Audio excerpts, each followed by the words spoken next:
प्रेक्षकांनो, आज छोटी बयो बघताना मजा पण आली आणि एक उत्सुकता पण होती. बाकी सगळी स्टोरी राहू द्या बाजूला, पण आज खरंच मजा आली आहे बघायला. आता शुभंकर बयोला म्हणत असतात, "काय गं, तुझ्या आईचा फोन असेल ना? त्या वाट बघत असतील ना खूप?" तेव्हा बयो म्हणते, "हो, चला आपण निघूयात." आता ती कशी सांगणार की आईच नाही आली आहे वेळेवर अजून. आता इकडे या अभिरामला हे सगळं करायची गरज नव्हती, पण त्याने इराला मॅनिप्युलेट केलंय की तू विशाल सरांना ना मुळीच जाऊ देऊ नकोस. इरा म्हणते, "ते तर मी आता करणारच आहे." म्हणजे सरस्वतीकडे जाऊ देऊ नको असं त्याला म्हणायचं आहे.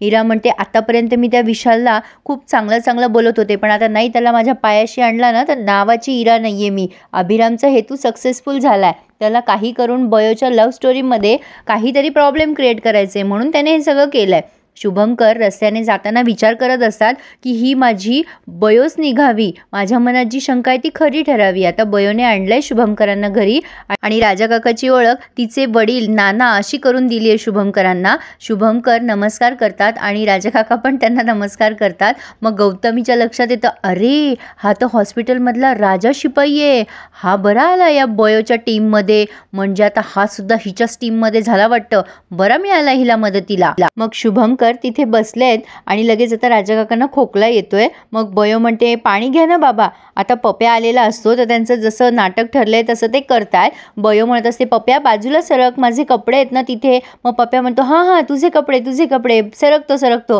आता शुभंकर सहज विचारतात, "काय करतो हा?" आता याला पडला प्रश्न, काय सांगावं. आता त्याने हातावर कॉपी करून ठेवलेली होती की काय उत्तर द्यायचंय म्हणून. मग तो आता ते उत्तर बघतो आणि मग देतो शुभंकरांना उत्तर, "माझं गॅरेज आहे आणि माझ्याकडे खूप गाड्या येतात. म्हणजे मी अगदी रक्ताचं पाणी होस्तोवर मेहनत करतो, खूप मेहनत करतो मी. तुम्ही चहा घेताल का?" गौतमी त्याला नको नको म्हणत असते, पण पप्या 3-4 वेळेला म्हणतो, "अहो घ्या ना चहा जरासा." शेवटी गौतमी बयोकडे रागाने बघते. मग बयो म्हणते, "अरे नकोय त्यांना, नको आग्रह करू." आता हा पप्या म्हणतो, "अरे हां, चहावरून आठवलं, माझी आई म्हणते की मी खूप छान करतो. अहो चहाची टपरी टाकली ना तर खूप गर्दी होईल माझ्याकडे." शुभंकर म्हणतात, "अरे हो, आई कुठे आहे तुझी सरू?" आता प्रश्न पडला ना बयोला, काय उत्तर द्यावं. आता बयो मुद्दाम इकडे तिकडे बघते आणि "आई कुठे गेली आहे बाबा?" असं म्हणते. आता ते म्हणतात, ते काहीच बोलत नाहीत आणि थोड्या वेळाने लगेच आता आई आली आहे बयोची आणि सविता मावशी आई म्हणून आल्या आहेत आता बयोच्या, म्हणजे सरूच्या. मला ना प्रेक्षकांनो एक्सपेक्ट होतंच की सविता मावशी या रोलमध्ये येईल म्हणून. तर आता गौतमी तिला बघून शॉकच झाली आहे. अरे बापरे, ही तर ती नर्स आहे.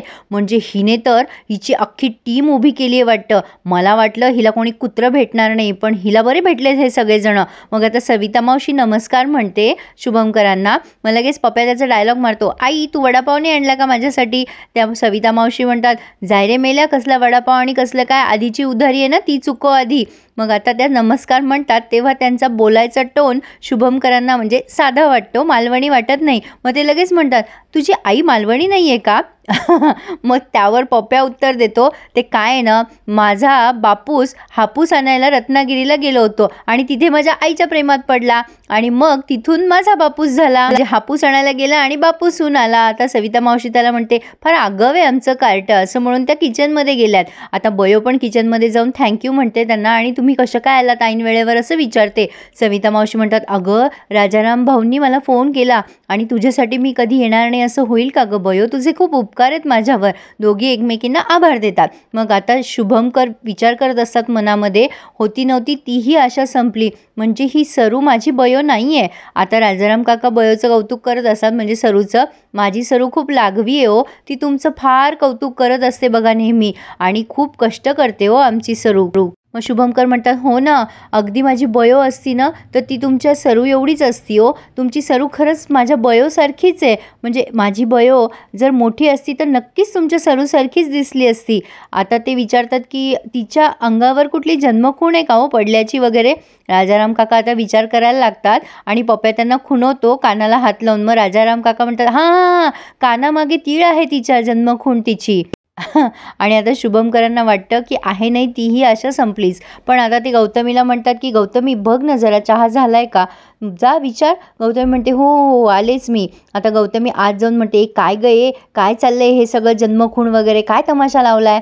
आता बयो म्हणते, तुम्ही टेन्शन घेऊ नका, माझ्या कानाच्या मागे तीळ आहे हे बाबांना माहिती नाही आहे आणि त्यामुळे त्यांना असं वाटणारच नाही आहे ना मी बयो आहे म्हणून. सगळं काही मी मॅनेज केलं आहे, तुम्ही नका एवढं टेन्शन घेऊ. गौतमी मनात विचार करते, प्लॅन तर चांगला आहे हिचा, आणि मग बाहेर येऊन बसते आणि म्हणते, हो होतोय चहा.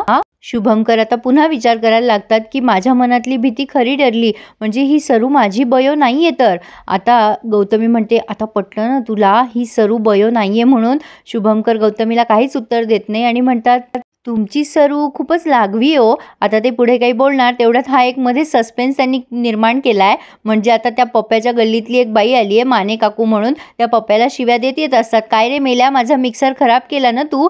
आता त्या बघतात आणि म्हणतात, पाहुणे आले कडे तुझ्याकडे. पप्प्या म्हणतो, हो माने काकू जा तुम्ही काकू, तुमचा मिक्सर आपण नंतर बघूयात. या माने काकू म्हणतात, तुला मी सोडणार नाही आहे, का खराब केला माझा मिक्सर. आता हा पप्प्या म्हणत असतो, जा तुम्ही माने काकू, आपण मला बघायचा कार्यक्रम नंतर करू, आमच्याकडे पाहुणे आले तुम्हाला दिसत नाही आहे का. बयोला टेन्शन आलेलं असतं आता काय होईल पुढे म्हणून. आता पप्प्या म्हणतो, अहो माने काकू, तिकडे माने काका देशी दारू पिऊन डान्स करताय आणि सगळ्यांसमोर नाचतायत असे असे, तुम्ही जा लवकर नाही तर शो संपून जाईल. आता या माने काकू पुन्हा बघत असतात मागे पुढे कोण पाहुणे काय आहे, म्हणजे तसं स्त्रियांना जरा विचारपूस करायची सवयच असते. असो तर हा झाला गमतीचा भाग, पण आता पप्प्याने त्यांना अगदी हुशारीने हकललाय असं म्हणायला हरकत नाहीये. मग त्या माने काकू म्हणतात, जाते जाते, नको उगाच शहाणपणा करू. मग आता शुभंकर म्हणजे चहा वगैरे घेतात सगळं व्यवस्थित आणि पुन्हा एकदा सरूला बयोसोबत कम्पेअर करतात आणि राजाराम काकाला सांगत असतात, खरंच तुमची मुलगी खूप लागवी हो, खूप कष्ट करते ती, माझी तर तिने हॉस्पिटलमध्ये खूप काळजी घेतली. गौतमीला फार आनंद होत असतो शुभंकरच्या मनासारखं झालं नाहीये म्हणून. आता शुभंकर म्हणतात, बरं निघतो, म्हणजे गौतमी घाई करत असते शुभंकरला, चल आता निघूयात का. आता ते बाहेर जातात आणि पुन्हा एकदम असे बघतात राजाराम काकांकडे. मग आता सगळेच घाबरतात की यांच्या काही लक्षात तर नाही ना आलं. मग आता ते राजाराम काकाजवळ बसतात आणि म्हणतात, तुम्हाला कधी काहीही मदत लागली ना तर मला नक्की सांगा, आणि तुमच्या सरूला खूप शिकवा, ती खूप हुशार आहे. घरातली मुलगी शिकली ना की घराची प्रगती होत असते.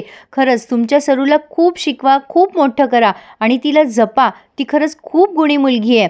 आता असं बोलून ते निघून गेले. त्यांना खरं तर फार वाईट वाटत असतं आणि आता ते निघून गेल्यावर बयोला पण वाईट वाटतंय की हे सगळं मला बाबांच्या तब्येतीकरताच करावं लागतंय. तेव्हा रवळनाथ आम्हाला माफ कर. पण आता हे तिघं मागे नाचत असतात त्यांचं नाटक छान झालं म्हणून. घरी आल्यावरती ते बयोच्या म्हणजे छोट्या बयोच्या फोटोजवळ बोलतात शुभंकर की मला खात्री होती की सरूच बयो आहे म्हणून, पण माझी आहे नाही तीही आशा संपली. सुमन म्हणते, दादा खरंच ती सरू आपली बयो असती तर किती चांगलं झालं असतं ना. आता हे शुभंकर म्हणतात, हो ना ग सुमन, मलाही असंच वाटत होतं. पण गौतमी येते आणि म्हणते, अरे पण आता ती नाही आहे ना बयो, त्यामुळे ना तू आता शुभंकर मृगजळाच्या मागे धावणं जरा कमी कर, नाही म्हणजे जे आहे त्यात समाधान मान ना, तुझी मुलं तुझी बायको. आता असं म्हटल्यावरती ते निघून जातात. म्हणजे गौतमी म्हणते, मी तुझ्या मुलांची आई आहे म्हणून मी तुझी बायको असं म्हटले तुला. पण आता ते शुभंकर गेल्यानंतर ही सुमन टोमणा मारते तिला, काय आहे ना माझी वहिनी, कोंबडं झाकून ठेवलं तरी सूर्य उगवायचा राहत नाही. मग गौतमी तिला म्हणते, हो का, नाही ह्या कोंबड्याचा ना कसा बळी देते ना ते बघच मी, जास्ती बडबड करू नकोस, जा कामं कर. तर प्रेक्षकांनो, इथेच हा रिव्ह्यू पूर्ण झाला आहे. बयोचं नाटक सक्सेसफुल झालं आहे, पण मला नाही वाटत असं काही होईल. म्हणजे पुढे कुठल्या ना कुठल्या रूपामध्ये ती बयो आहे हे त्यांना कळणारच आहे. पण आता हा सस्पेन्स वाढवला आहे. पण पुढे आपण पाहतोय पोटे सर सांगतात की आपल्या हॉस्पिटलमध्ये एका सर्जनची जागा रिकामी आणि बयोची इच्छा आहे की ती जागा डॉक्टर शुभंकरांनी भरावी. काय वाटतं तुम्हाला, डॉक्टर शुभंकर पुन्हा डॉक्टर म्हणून सर्जन म्हणून त्या दवाखान्यात अपॉइंट होतील का विशालच्या मदतीने? प्रेक्षकांनो, मला असं वाटतंय गौतमी आणि शुभंकरांना जोवर नातू पण तू होत नाही ना तोवर तरी ही मालिका चालू राहते की काय, अशी जरा शंका येते मला. एनिवे, जोक्स अपार्ट, पण तुम्हाला कसा वाटला रिव्ह्यू मला कळवा आणि आपल्या चॅनलला सबस्क्राईब करायला प्लीज विसरू नका. धन्यवाद.